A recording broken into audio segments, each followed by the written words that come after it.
Right, this is the Quo-Cast. My name's Jamie Dyer, and I'm here today with Mark from Quoincidence, who's going to tell us a little bit about them and other things besides within the Quo world. First off, though, Mark, tell us how you got into Quo in the first place. It was my sister. It was back in '78. My sister had just got the Can't Stand the Heat album, and I heard it being played in her bedroom. And that's how I was introduced to it, really. And I was just hooked ever since. I see. That's quite an unconventional first album to be kind of intrigued by, isn't it? I don't know, because so many people, it's like, I know people that got into them with the back-to-back album, and a lot of Quo fans don't like that one. Personally, I do. But then there's the older ones that get into the earlier albums. It's hard to say, really. It's an age thing, I think. Whereas I was just going on 11 years old.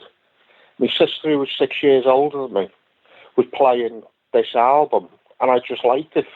So if a year later, it could have been the Whatever You Want album, so it's just one of those things. You're in the band Quoincidence, as we said previously.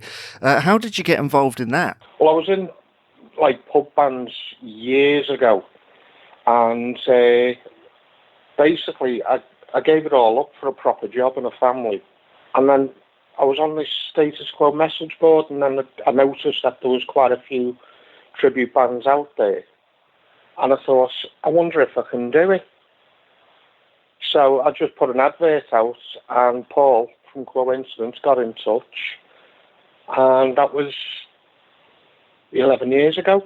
And been with them ever since, yeah. Quoincidence, in terms of tribute bands, are one of the biggest Quo tribute bands out there, aren't they? They've played festivals and things like that. Well, I don't like blowing my own trumpet. Yeah, we have played places like that, but so many others have as well.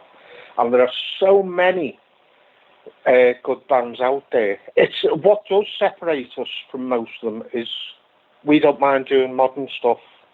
We don't mind doing the later post-81, even post-2000s. Whereas some of them stick to a certain era, which is fine. They've got an audience for that, and we've got more of a casual audience. Oh, I hate to say this, the greatest hits set. Well, I was going to ask you, how do you go about choosing the set list? Well, how Paul said it started with me before that actually played, was just laying there, just doing it DVD, which I did. And it's based around Quo's live show. At first, it was like a direct copy. Excuse me. It was like a direct copy, but we've just changed it for our own comfort, so to speak. For instance, I do a lot of guitar changes, and I haven't got a Lloyd to help me. So what we do, we keep the guitar changes all together, so there's less gaps between songs. We like to have it flowing. Yeah, it's an interesting thing with tribute bands, because you do have to kind of find that balance between copying the original source material and finding your own sound, as it were. Well, no, not really. It depends what your feelings towards tributes are. If you're doing it your own sound, to me, that's a cover band that happens to play Quo. But we try and go the whole hog, what with the image, the equipment, and the sound itself.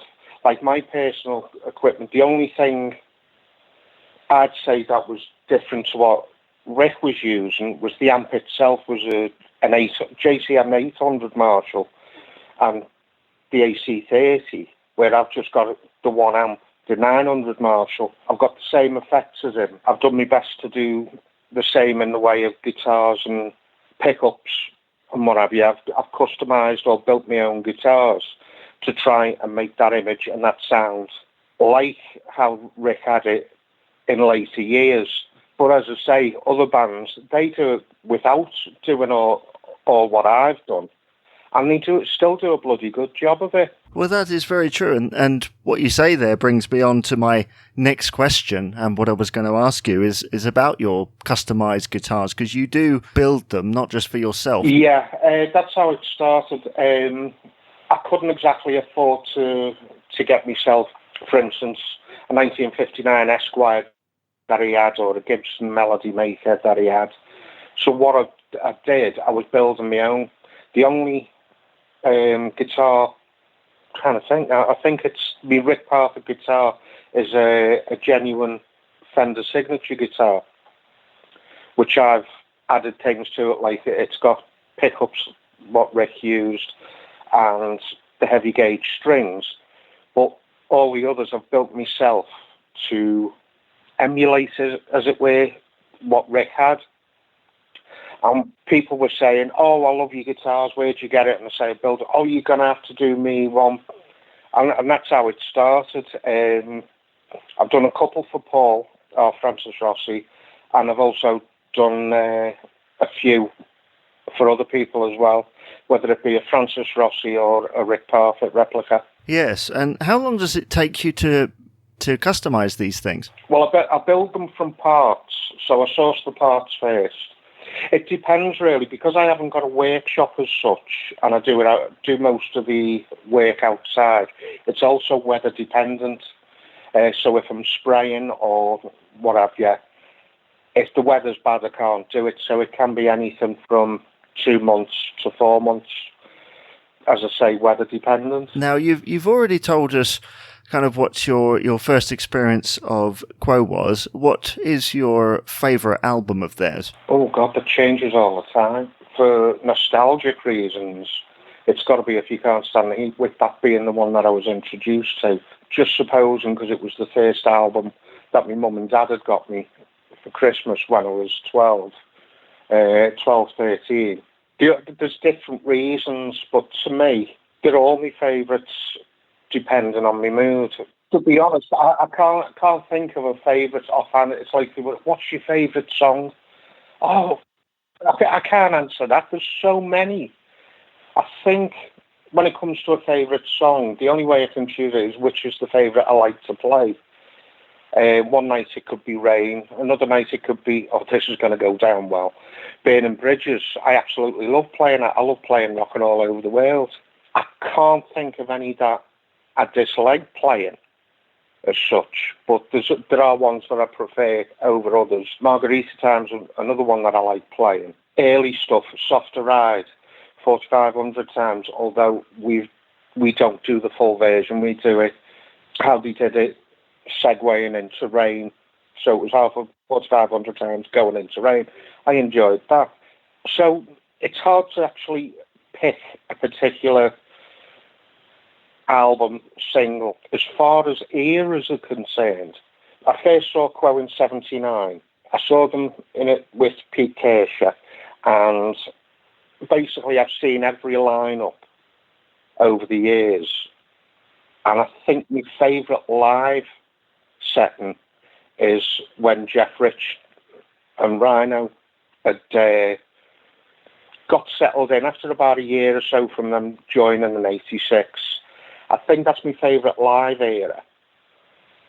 But I enjoy it all. Well, yeah, because it's such a wide range of stuff. And it's interesting that you mention about just after Rhino and Jeff come on board. Do you believe, like some others, that they played it a little bit too fast in that era? I've spoken with Jeff over this, and he actually told me I played Mystery Song too fast.